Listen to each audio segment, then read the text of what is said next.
I looked at my actions and I was like, is this loving? Is eating the worst, cheapest food that I could find just because it tastes good, is that loving to me? It wasn't. And so I cut out a lot of the foods that I was eating. I cut out alcohol because I knew that that was gonna hurt me in the future, and it just feels bad. And so a lot of things, the way we talk to ourselves, the way we consume, whether it be the food, the things we listen to, the things we watch, like, is that loving to me? What does that create? What experience inside of me does that create? And is it loving? Is it loving to be around this group of people or this group of people? Is it loving? And I'm not saying cut people off, but I'm saying consider what those experiences are in your life and do what is loving. When you do what is loving for you, you become this champion of yourself and it makes you a better person to love out into the world.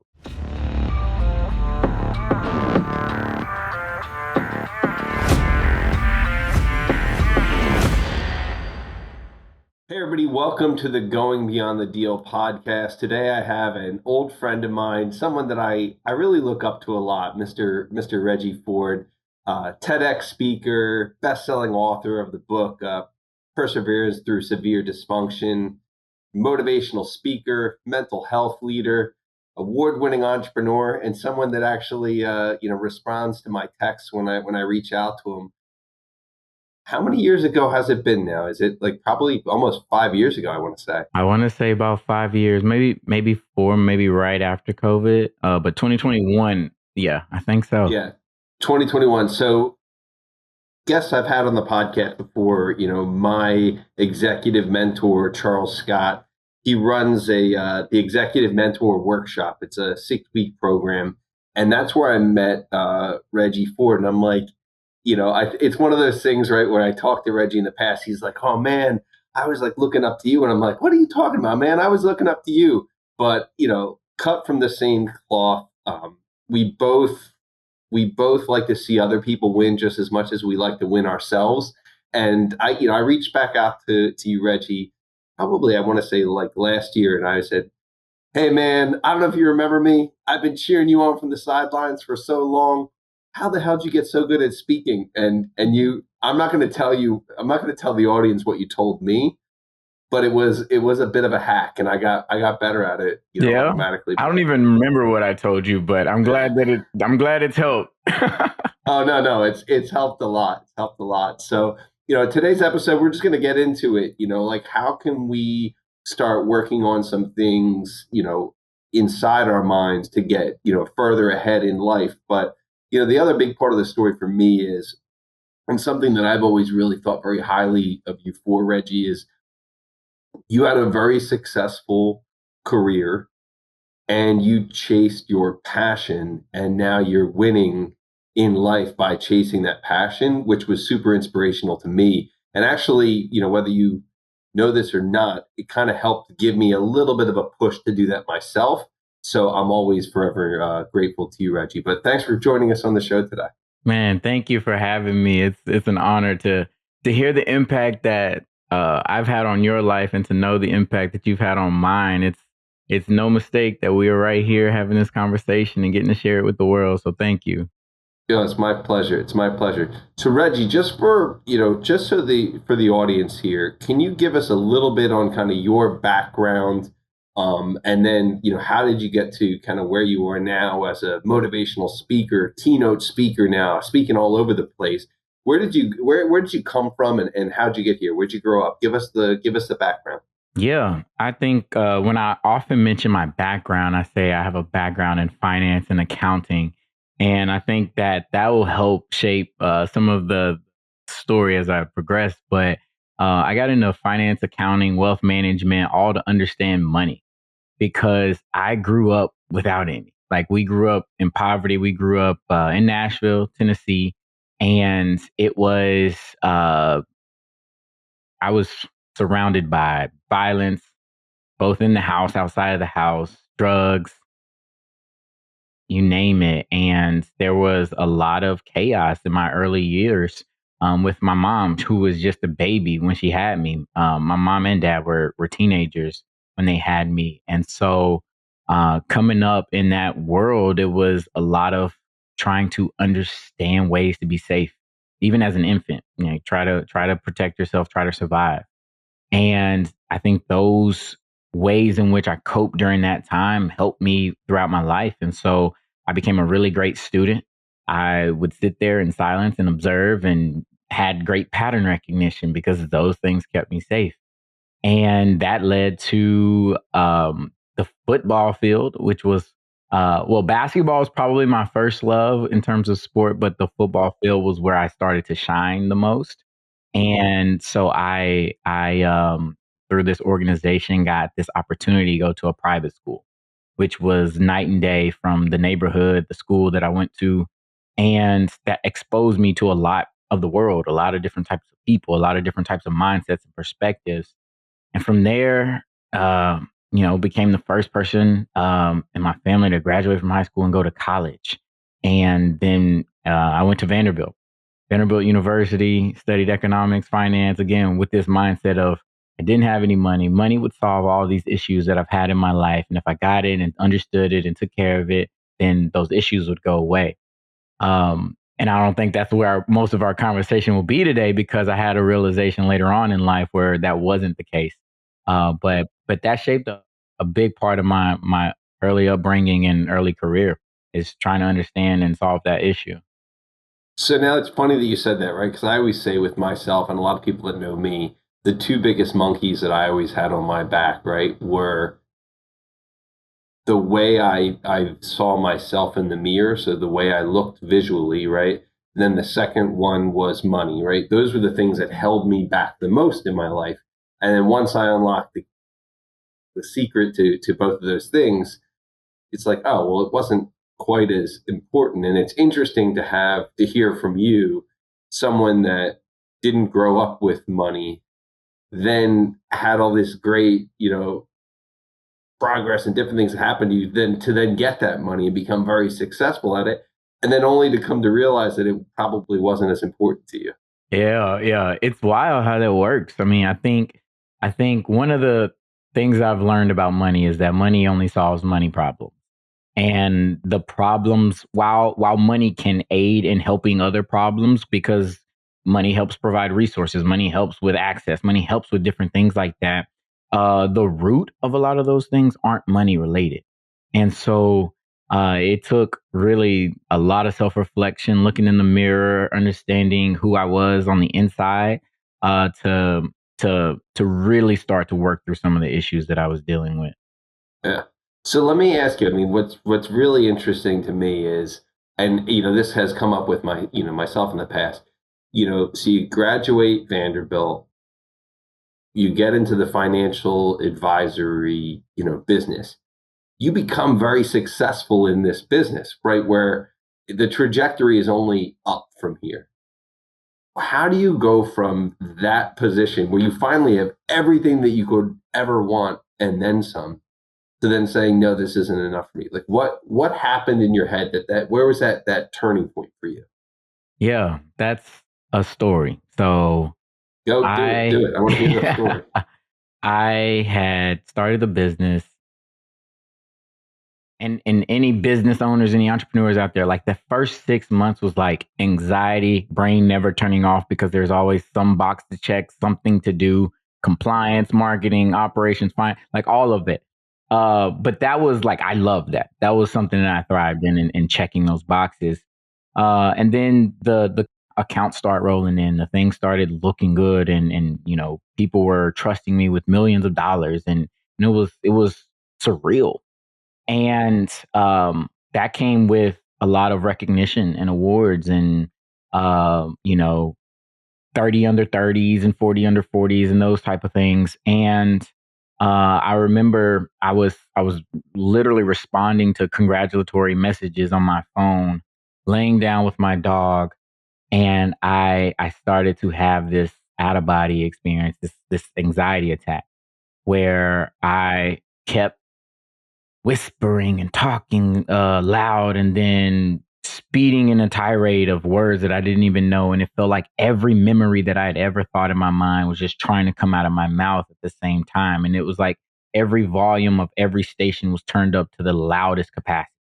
And I'm laying there on the ground and I'm crying and I'm laughing and I'm yelling and I'm like, what is going on? And my wife was there and she had never seen me in that position. And I had this out of body experience looking at myself, never seen myself in that position. And when I was looking at myself, I was like, how in the world did you end up here? How in the world did you end up here? Because despite the adversity, despite the odds, you had done things right. You had, checked the boxes. You had gone about life the right way. Not to say I didn't make any mistakes, not to say I didn't hurt anybody. I think that's a part of life and growing and learning. But on the grand scale, I had done things right.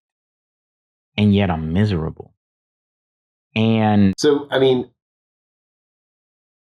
what you appeared, it makes it sound like you were perfectly happy. Like, so what caused this experience? Was there something that triggered this experience? definitely. So this is where, being really good at compartmentalizing started to deteriorate.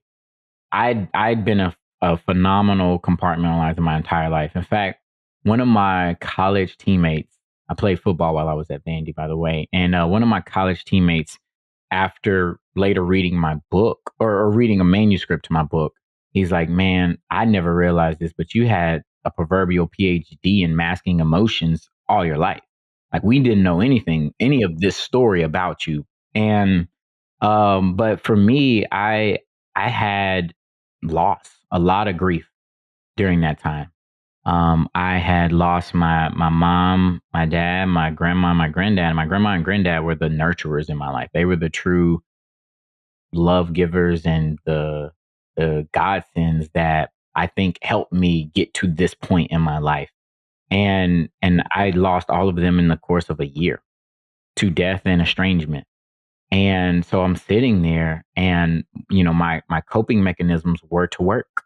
My coping mechanisms were to bury myself into numbing tasks or just go grind, compete, win so that I didn't feel the pain. And at that point I couldn't do it anymore.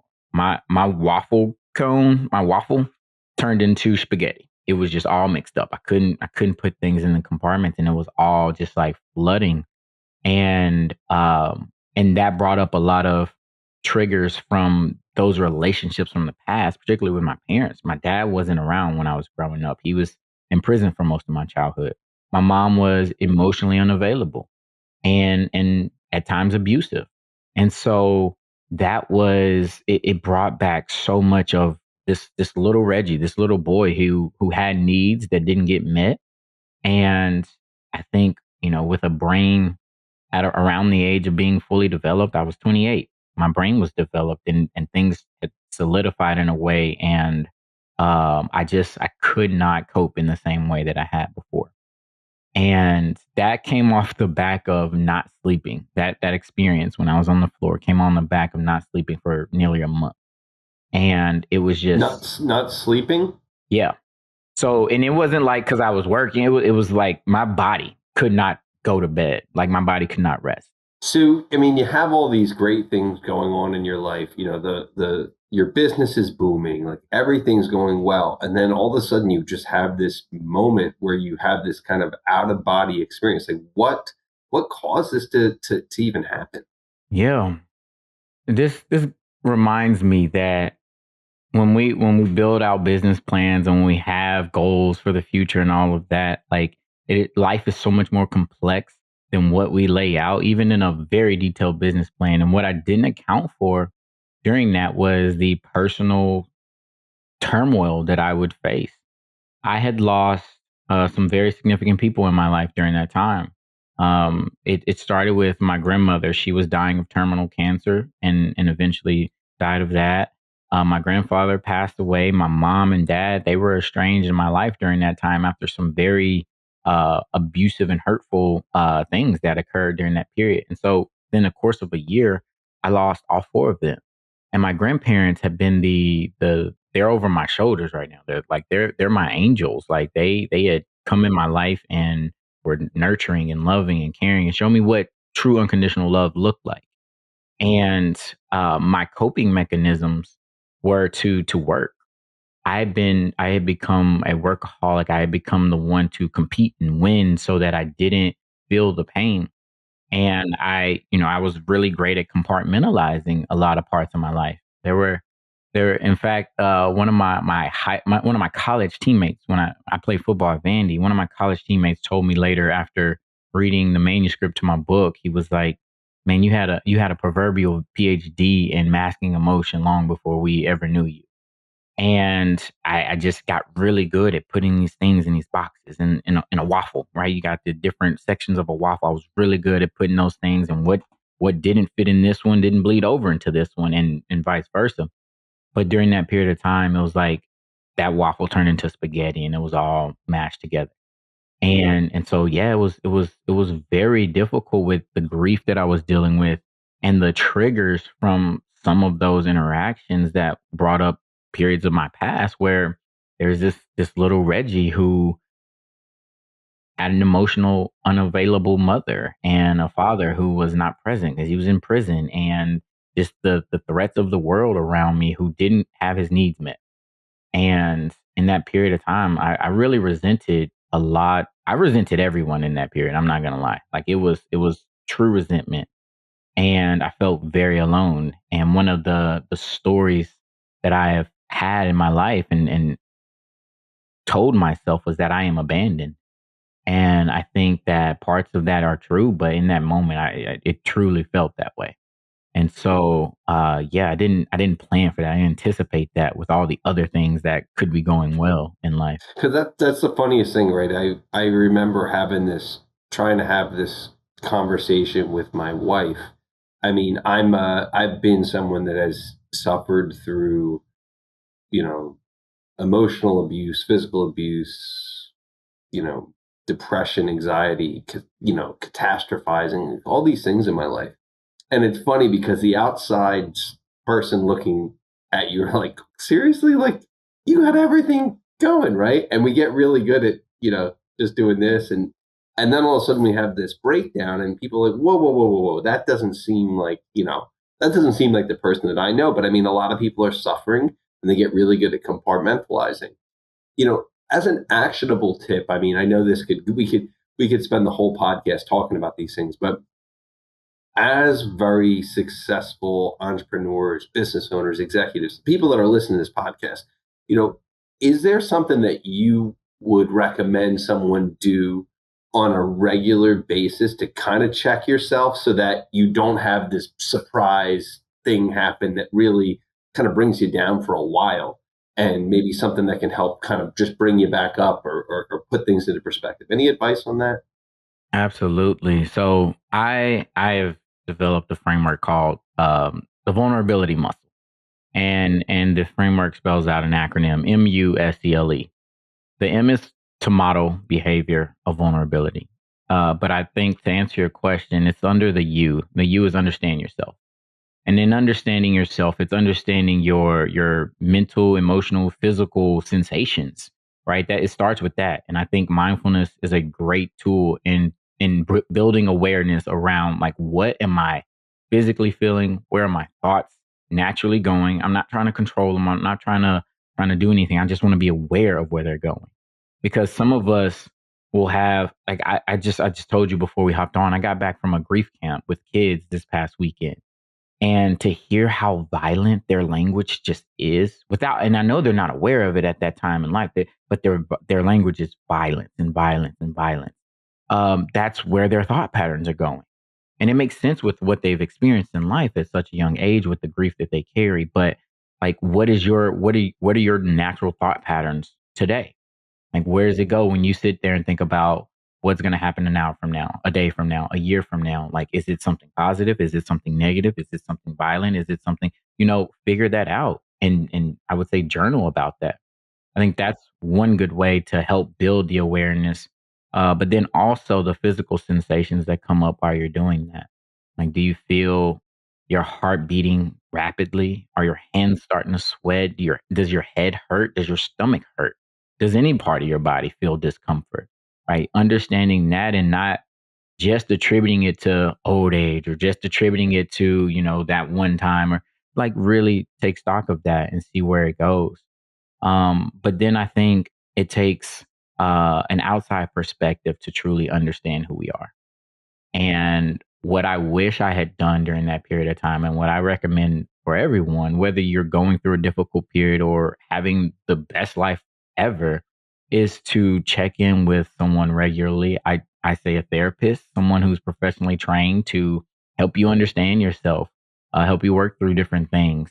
So therapy, regular therapy sessions would be fantastic because we only know ourselves from our perspective, but that's not the fullness of us. That's not who we are completely, because I can know myself as this great gentleman, this stand-up guy, but if everyone else in the world perceives me as a jackass, I'm a jackass, right? And so it's like, okay, we need other people's perspective to see and truly know who we are and understand who we are.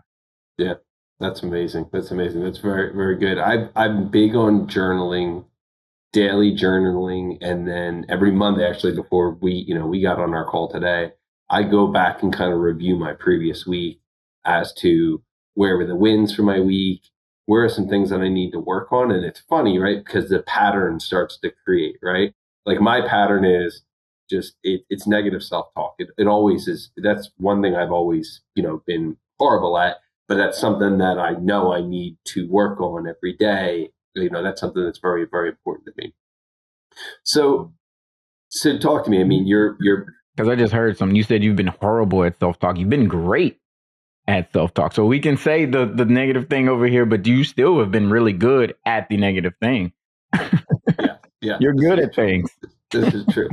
So I went through this, personally when I made the jump, from a very successful career in commercial banking to then jumping into the investment banking side and really excelling at that. But I know it was a tough conversation that I had to have with my wife. Be like, hey, got this great multi six figure job. Everything's going well. By the way, I'm going to stop doing that and I'm going to jump into the deep end of the pool and just see what happens. So what happened when, I mean, you have this emotional breakdown, you start to finally understand yourself a little bit more, and then you decide that you need to make a change in your life. What does Mrs. Ford say about that? How does this, take us through making that decision? What went into making that decision, and was it a total screw up right off the bat, or did it was like an initial win? Did it take a lot of time? Talk us through that. I don't.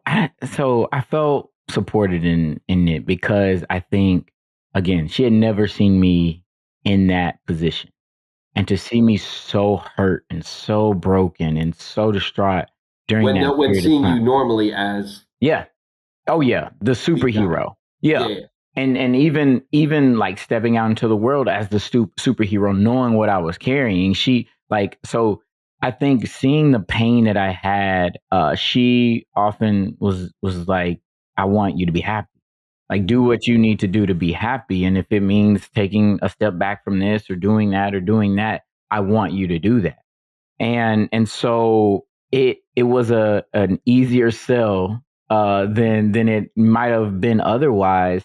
But it didn't happen like in a flash. It wasn't cold turkey, stop business and anything like that. Like what it was pulling back from certain things.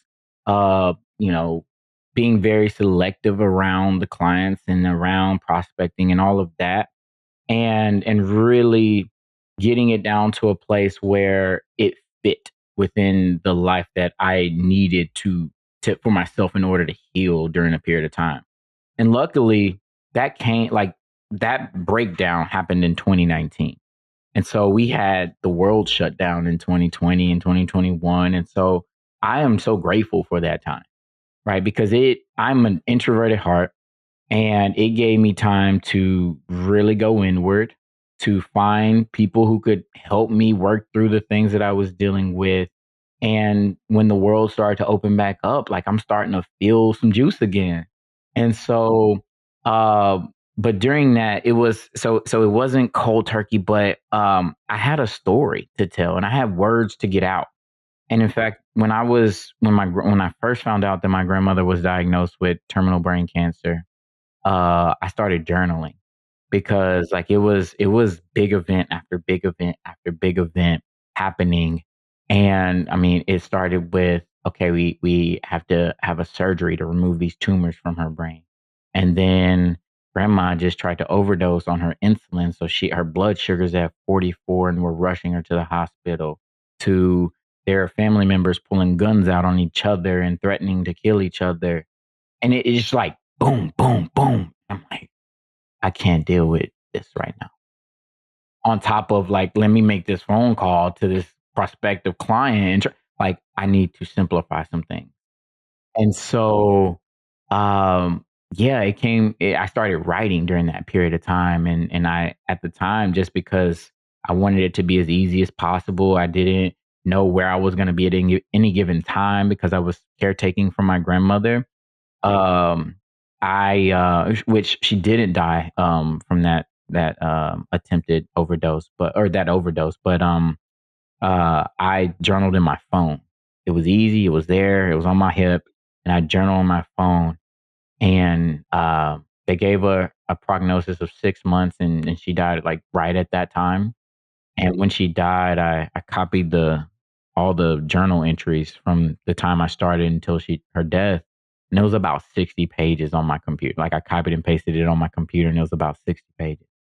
And I was like, "Man, like, this is, like, the only thing that I've had in a form of self-care during this period of time, so let me just keep doing this." And I started to make meaning of what I was writing. I started to connect dots between, where things were, how in the world did we end up here, and where it started. And yeah, that became a release for me. And so, in telling that story, it started off written. I felt more comfortable writing things back then. I wasn't as vocal, but then that turned into telling a few people and telling more people, and then being on stages with, 3, 4, 5,000 people in the audience, which is wild to think about. But yeah, it was a progression. It's funny with grandparents, right? It's such a weird relationship with them, right? I mean, like, they always joke around and they say, "What, we can sugar up the kids and then give them back." But I see my daughter's relationship with my mother-in-law, and my father-in-law, and it's so special. My daughter Charlie actually got to meet my grandmother, but I had a really cool, probably one of the greatest gifts that I ever received was from my grandmother. She died at 93, I guess, and I went to go see her, and she's like, we knew that she was getting, towards the end, and she said, Michael, I'm ready to go. And and I'm okay with God, and God's okay with me. And it was such a beautiful thing to see somebody actually kind of move on their own terms. And it was just it was a huge gift to me, to experience that with her. So in a weird way, it's like your grandmother kind of gave you this gift, or this nudge, that you have these 60 pages of all these thoughts that happen, and then it all culminates when your grandmother passes on, and then you're like, wow, I have a story that I got to tell.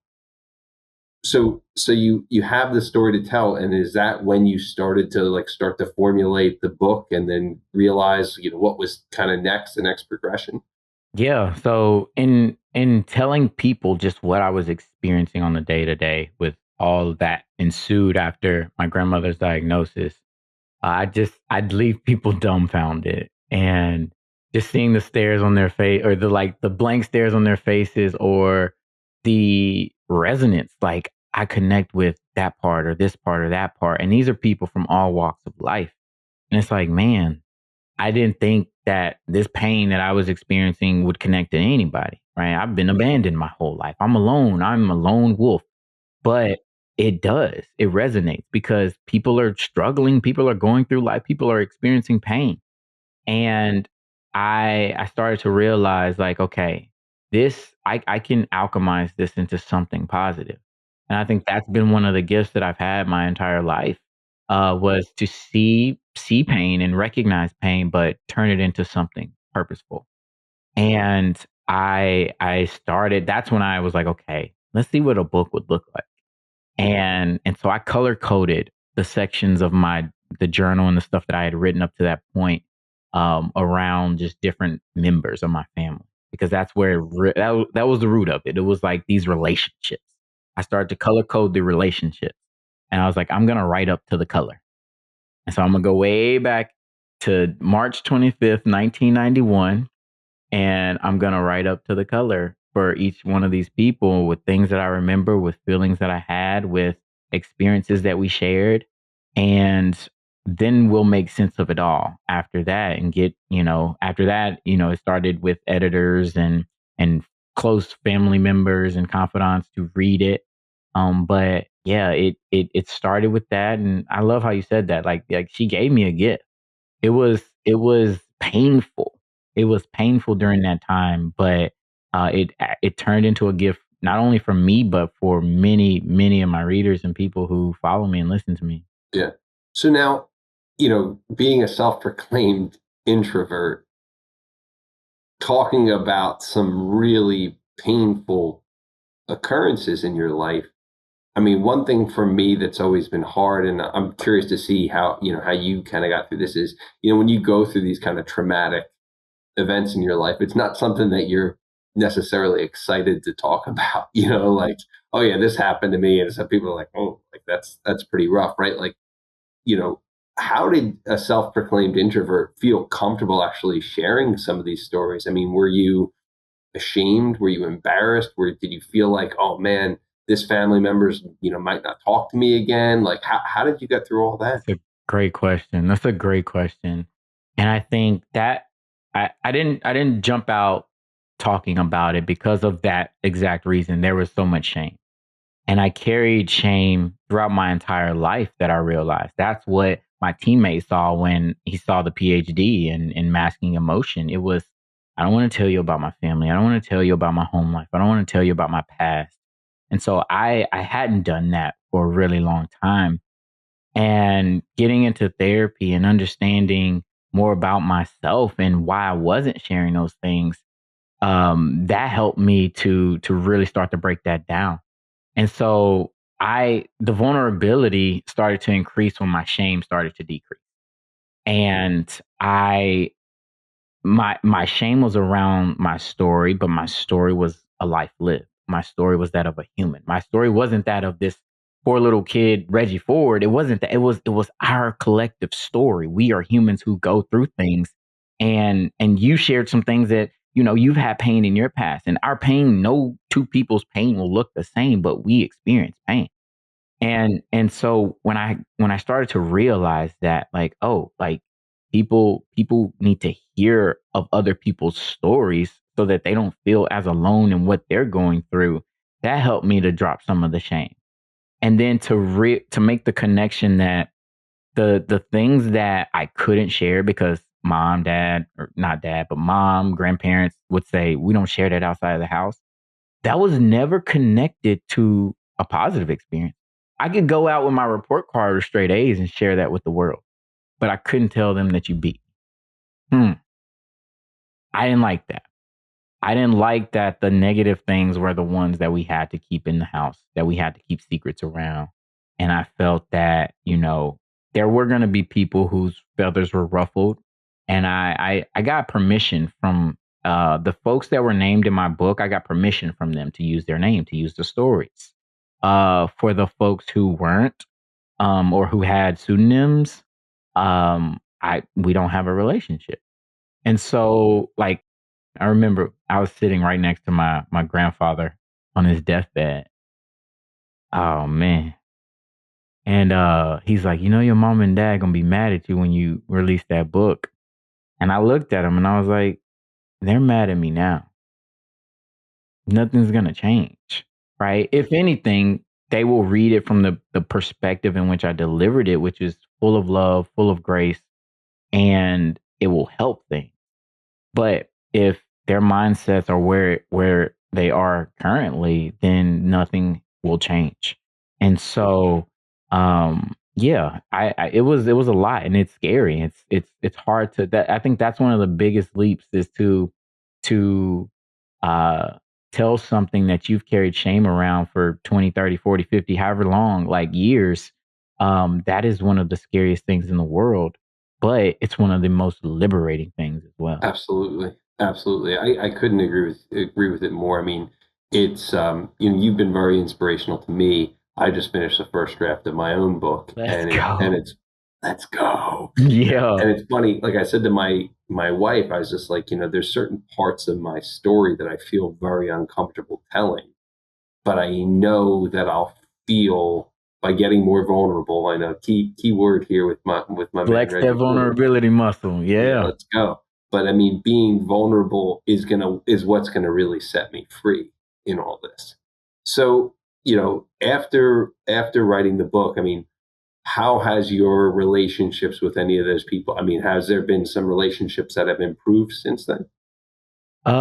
There have been many relationships that have improved.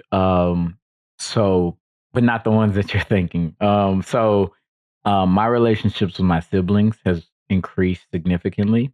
We have shared experiences. We don't all have the same two parents, but the parent that we share, we've been able to bond even closer with those shared experiences. And so, and it's affirming in a way to know that like this isn't just me bad mouthing my parents. Like, oh, I have some people who understand and know what this feels like. So that has increased. I've had people like you and friends that I've known for 5, 10, 15, 20 years. I had a friend tell me, he's like, yeah, when my dad died, and then I was like, wait. When did that happen? He's like, oh, I was like 10. And I was like, we've been friends for like 15 years. I never knew that your dad died. And because he had always referenced the dad, but it was his stepdad, but his bio dad had died. And I was like, wow. So my vulnerability and the way that I express myself allowed me to connect with so many people and even strangers in a way that I never would have prior to writing the book, speaking about my experience. Yeah. No, that's crazy. That's crazy. You and I, we could do a whole nother podcast. I could tell you my whole backstory. You'd be like, "What? Like I never knew that. That's crazy. Seriously. That's crazy." But no, that's amazing. So, you know, after you felt this calling to share something, that was inside of yourself that needed to kind of get out there. Then how did we go from book to TEDx speaker?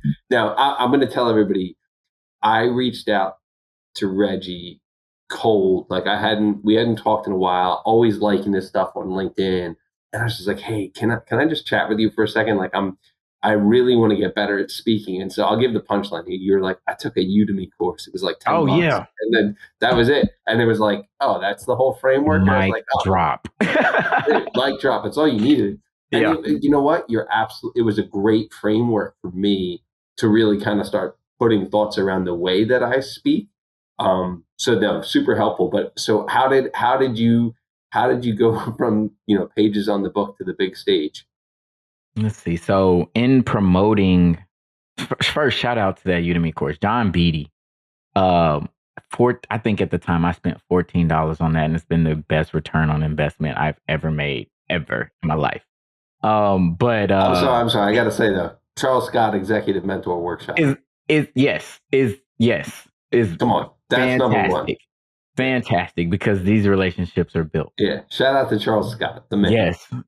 But from I think in promoting my book is when I had to start talking. I had to tell people like this is what's in this book and this is part of the experiences and I'm getting interviewed about, different parts that would resonate with people and that was the hardest part I would say because for the first time I was having to be verbally expressive and vulnerable.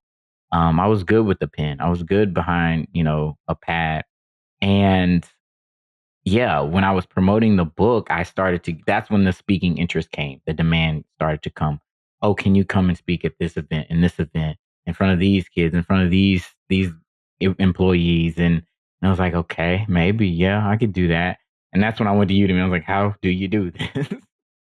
And but I got a quick little framework and understood kind of how to build out a talk and what I wanted to, like, how, if I wanted it to go this route in terms of a career, like what I would need to build out. And so I started to do that. And then I got a keynote. I got a keynote and it was short. It was 12 minutes long. And that's hard. If you're a speaker, like the shorter, the harder. And it was a 12-minute keynote for Goodwill. And I remember getting up there, I was nervous as can be. And I wrote something down that I was going to speak from. And I remember being so uncomfortable because I felt boxed in with what I had written. And it was great. Like, I think what I wrote down was really great, but I felt boxed in.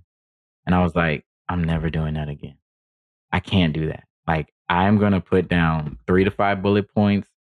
I'm going to remember those 3 to 5 bullet points, and then I'm just going to go and let my heart drive it.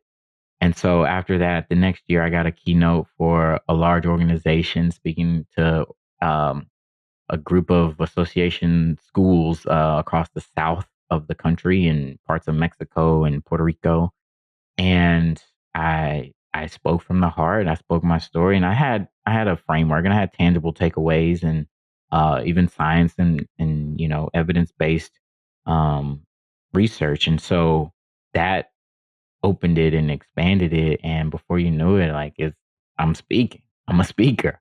And so, yeah, How many gigs a year now? so I try not to overdo it for myself. And so I made a commitment to myself that I don't want to do more than 26. And 26 is a number that is significant for me. It was my college football number.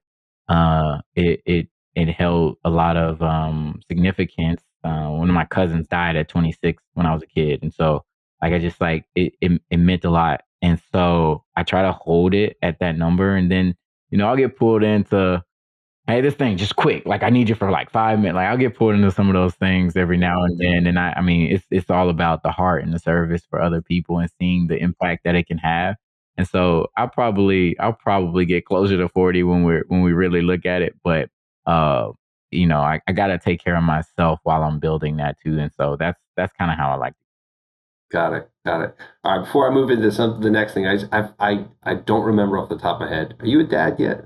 No, I'm a doggy dad. Rosie. You're a doggy dad? Okay. Yeah. Because I was just gonna ask. I mean, having being having been someone that's gone through traumatic things in my youth, some of my biggest motivation now comes from being a dad.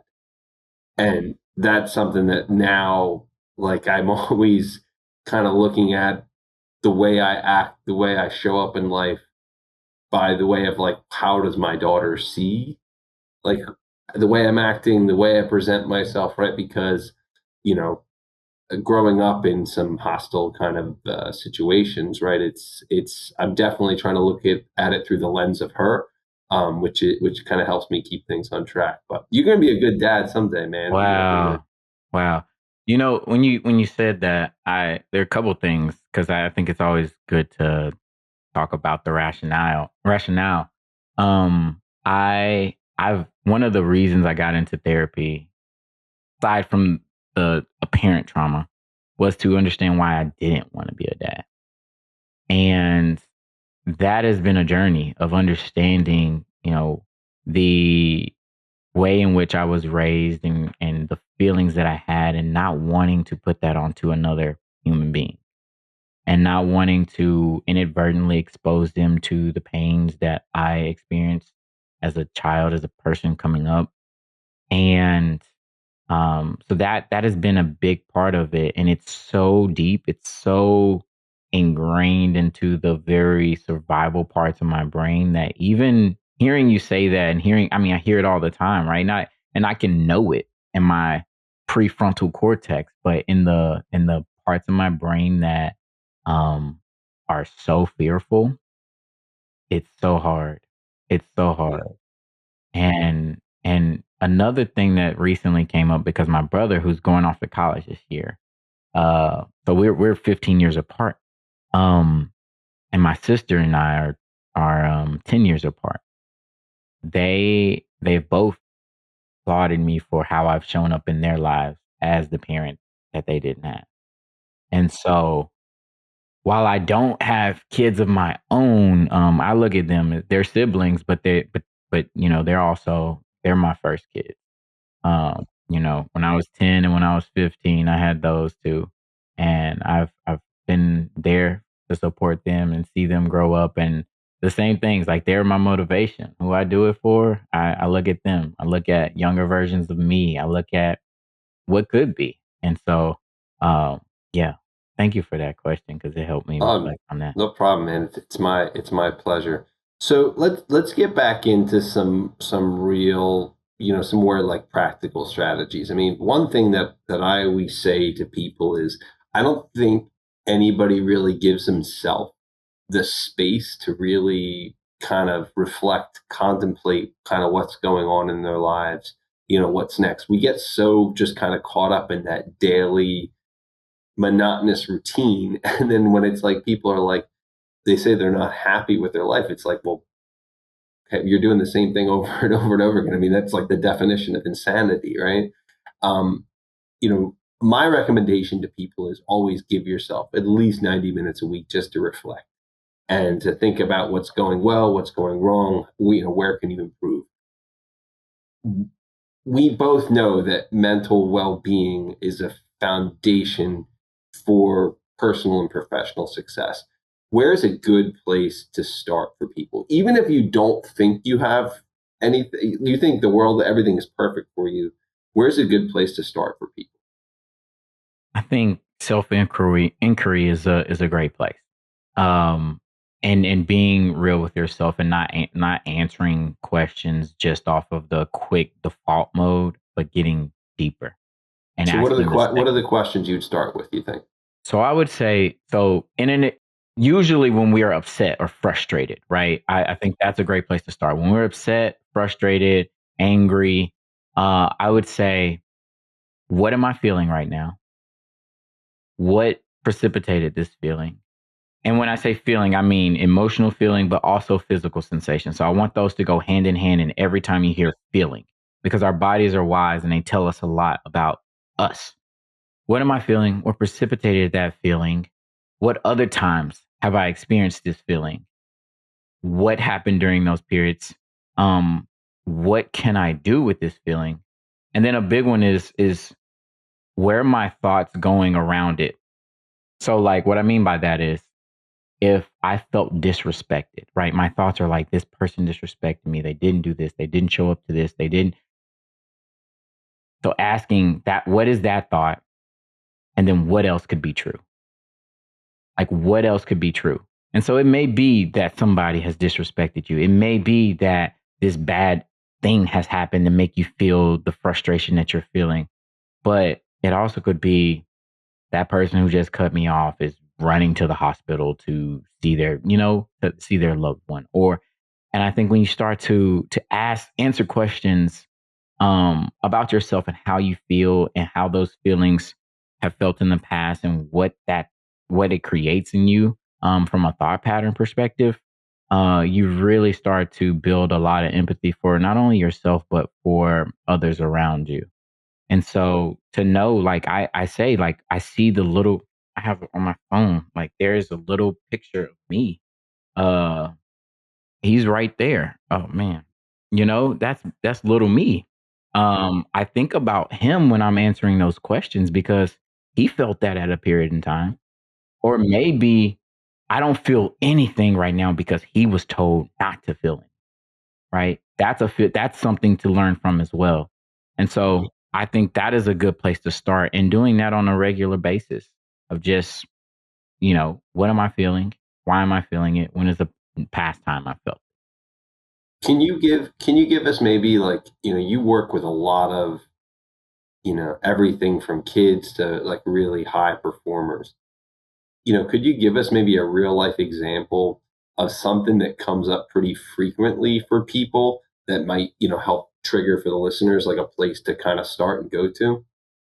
I think the idea that we are not enough is pervasive. I think that we, from kids to aging adults, have this idea that who they are is somehow inadequate. It's somehow not enough. I believe that it comes from a myriad of things, but one is we have media that is flashed in our face at all points in time, and it's to get us to buy something. But in order to get us to buy something, it has to make us feel like we need it. And if we need that, especially if it's about ourselves or appearance or things like that, then that means that we aren't enough. Like my teeth aren't white enough, my hair isn't dark enough, all of those different things. Uh, but even when you think about education, like we train our kids to get the best grades, not to chase their passion, right? I switched from a career of doing the grade oriented stuff to passion oriented stuff and was successful in both of those. But like what fulfills a person is chasing those passions and living out that purpose. So from the grades of making straight A's to then getting into there's only 25 schools that you can go to, right? Like go to those top 25 schools or you're a failure, right? Or get into these top 3 or 4 professions or you didn't make it. And it's like, okay, we're telling that story throughout a person's entire life. The grass, their grass isn't green, their house isn't big enough, they're like all of these different things. And that gets programmed in us. And now we have a device that walks around with us and it just screams that over and over again. Like it's so hard. Like as a former athlete, um, when we would watch highlight tapes, these things are edited. These things are cut up. They're meant to highlight the best parts. You got shaking action when you hit somebody real hard, but the game didn't look like that, right? And you know it didn't look like that is the practice film, and the practice film is real life. And we are living our own real lives. And we see our practice film every single day, and we're making mistake after mistake after mistake. There's some good things in practice, but we're making mistakes. And yet, when we see other people, we only see their highlight film. And that inherently creates this comparison where we're always looking at that and saying, "Dang, I can't live up to that." And we see what that does to rates of anxiety, rates of depression, rates of suicide. And it increases those things and it makes us feel less worthy. And I tell people that you are enough. You are worthy of all the greatest things that life has to offer. And something that I didn't hear as a child, I love you simply for being you. You don't have to achieve or accomplish anything to be worthy. Like you are that inherently just because you are. Yeah, it's so funny, man, right? With all the Instagram highlight rule, reels and all this stuff, and it's funny. I learned it, I was involved, I'm really involved in health and fitness and all this stuff, and I got myself down to 7.2% body fat, and I did a photo shoot and all this, and it's like, you know, veins on the abs, like the whole nine, tan, all this stuff, but I was like, nobody knows like the lighting on this, like dehydrating ourselves. Like nobody can see the stretch marks, the battle scars that I have on my side from being a husky, 12-year-old kid that used to go swimming in the pool with his t-shirt on. Nobody sees all those things, right? But people think that that's reality. So far, so far. It's so far. And I'll tell you from a professional standpoint, when I got into working with wealth and people's money and the mindsets and psychology behind that, I saw, you know, I know a lot of people who are struggling, not even paycheck to paycheck. They're like they need more than paycheck to get to what their needs met. And and seeing how scarce of a resource money is in their mind, like I need more, I need more. And it surprised me when I started working with people who had millions and millions of dollars have that exact same mindset about money. It's like it evolves and it shifts over time and like your problems change, but you get, $50 million and it's like, man, how do I get to 100? How do I, it's like the person who gets to $1 million is probably or less satisfied with life than the person that's sitting at 850 because when they're at a million they're like, man, if I lose $1 I'm not a millionaire anymore, right? And so it's like, dang, I gotta keep going, I gotta keep going so that I can solidify a status in life. But as you rise through the ranks you just become the bottom tier of another rank and it's like, oh, and you just get stuck in this cycle, in this loop. And it's like, when is it enough? It will never be enough until you feel like you are enough.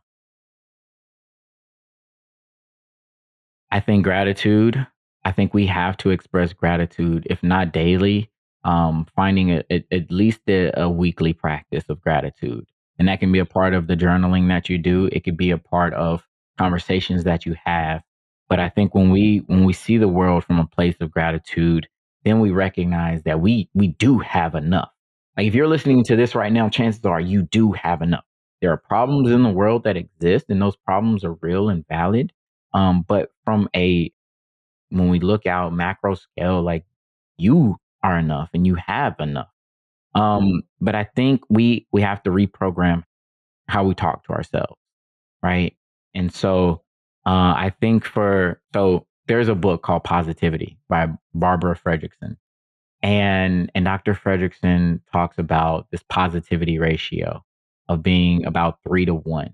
And it's been refuted a little bit, but I think from the studies and research that I've seen that it kind of holds. But for every negative experience or negative thought, try to combat that with sincere, genuine 3 positive experiences, thoughts. And so if you are beating yourself up, man, I'm so lazy, right? Let's just use that. Well, what are 3 positive things that you can say to yourself that are genuine? Like, let's not make it up. If you don't feel it, that's not as helpful. But if I can say, but I am a really good cook and feel that and know that, okay. And I do make people happy. And I have a youthful appearance, right? Then boom. All right, I've combated that negative thought with 3 positive ones. And you may have a pile of negative thoughts. And that mindfulness will help us start to hear those, right? When we get more mindful, we'll hear them, we'll see them. I just can't get ahead. And so like we'll hear those, and combating those with 3 positive thoughts or experiences, I think will help with that. And it's like a compound effect. If we feed the negativity, it builds and it builds and it snowballs, and we're in a whole negative loop. But if we do something positive or we think positive, then we have this upward spiral, this upward trajectory, to where now we're looking at the world from a totally different light. And we look at the world from a totally different light because we look at ourselves from a totally different light.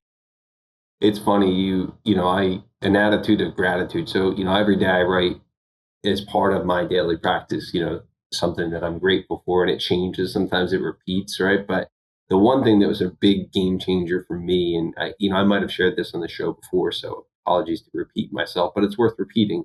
I read the book Conversations with God. Having been raised as in a Catholic household, went through all the sacraments, all the stuff. I never truly understood what prayer was, and when I when I thought I knew what prayer was, it was something like, and when I say prayer, this is to whoever the higher power is. You don't have to be Catholic, whatever it is. But I always thought of prayer as like, when you're 8 years old, and you're like, dear God, please let me get an A on this spelling test so that my parents don't yell at me, right? And after listening to the audiobook, reading the book several times now, it's like prayer is just about being grateful. That's it. That's all it is. And it's not like asking for something. It's not, asking, okay, you say you pray for forgiveness, you pray for these things, you pray for something you want. No, prayer is just gratitude, man. It's just gratitude. And what's funny is like you said, you got to make space for it, like weekly. I challenge anyone listening to this, do it daily. And then when I started doing it daily, I was like, well, this is really good. What if I started doing it like 3 times a day? Oh shit, now I'm going to do it like 5 times a day, right? And like, and it's anytime you start to feel yourself peel back into this negative space, it's to do it again. So again, my man, it's I cut from the think that's same, so from the same amazing. cloth, man. Oh, that's Yeah. so amazing. And then, like, if that sounds like so hard for somebody, like, think you get granular with it. Like, I just walked my dog, and I was like, I'm so thankful for how the sun feels on my body, right? I'm thankful that I can take these steps. I'm thankful that I can breathe on my own. Like things like that are huge. And I'll say one other piece for folks who are similar to me that just like need it to be blunt in their face. Like I looked at my actions and I was like, is this loving? Is eating the worst, cheapest food that I could find just because it tastes good, is that loving to me? It wasn't. And so I cut out a lot of the foods that I was eating. I cut out alcohol because I knew that that was gonna hurt me in the future, and it just feels bad. And so a lot of things, the way we talk to ourselves, the way we consume, whether it be the food, the things we listen to, the things we watch, like, is that loving to me? What does that create? What experience inside of me does that create? And is it loving? Is it loving to be around this group of people or this group of people? Is it loving? And I'm not saying cut people off, but I'm saying consider what those experiences are in your life and do what is loving. When you do what is loving for you, you become this champion of yourself and it makes you a better person to love out into the world. When you love yourself more, you will love more of the world without sacrificing.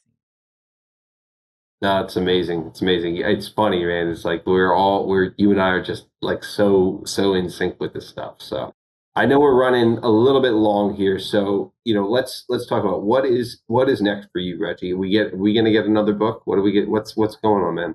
Yeah, I'm working on a children's book right now for the kiddos because I want to put the same concepts of my memoir into a book that kids can read and digest, like really quickly. So that's one thing that I'm working on, and then also just building out vulnerability muscle a lot more. And so it's a coaching program. It's curriculum for all types, whether you're a high level executive or you're a student who needs to have better emotional intelligence and social awareness. Like it helps with those things. And the book will come alongside that as well. And so my podcast is called Vulnerability Muscle, and I've had interviews with so many people around some really deep topics, and I would love to have you on there, Michael. We gotta get you on there. And just seeing how the pillars of vulnerability muscle show up in different people's lives and the benefits of that.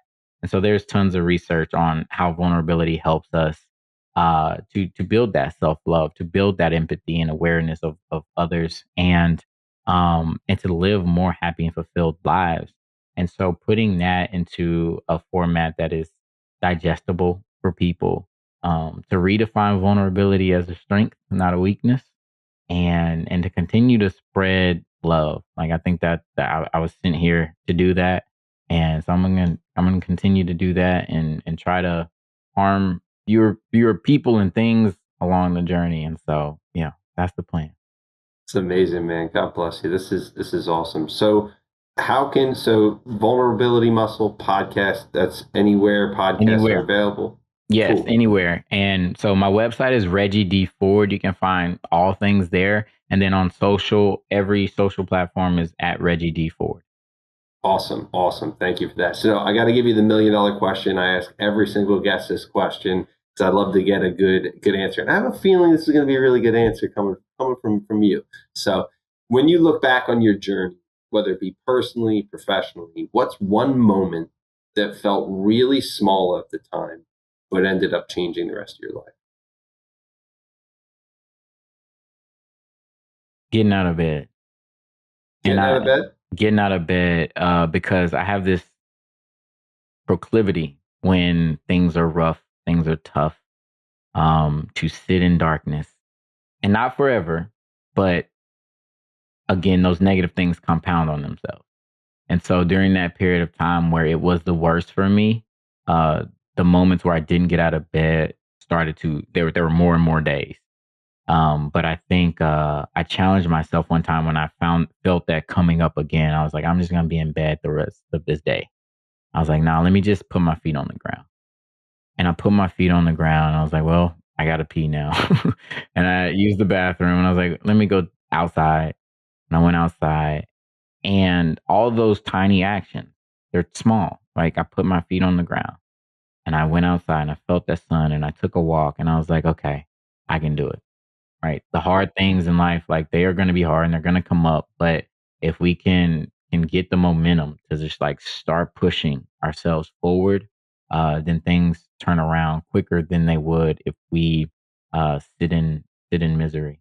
And so getting out of bed, I would say, is yeah, that's it. Good start, man. What a great way to end it, my friend. Thank you so much. I'm glad we finally had the chance to do this. Reggie Ford, I'm always going to be cheering for you from the sidelines, man. I appreciate you. Thank you for doing the work that you do. We need more people in the world like you. I think everybody's going to really enjoy this episode, and hopefully we'll have you on again soon. I would love that. And I got to get you on ours. So let's do it. Let's do it. Take care, bro. All right, man. Have a good one. You too.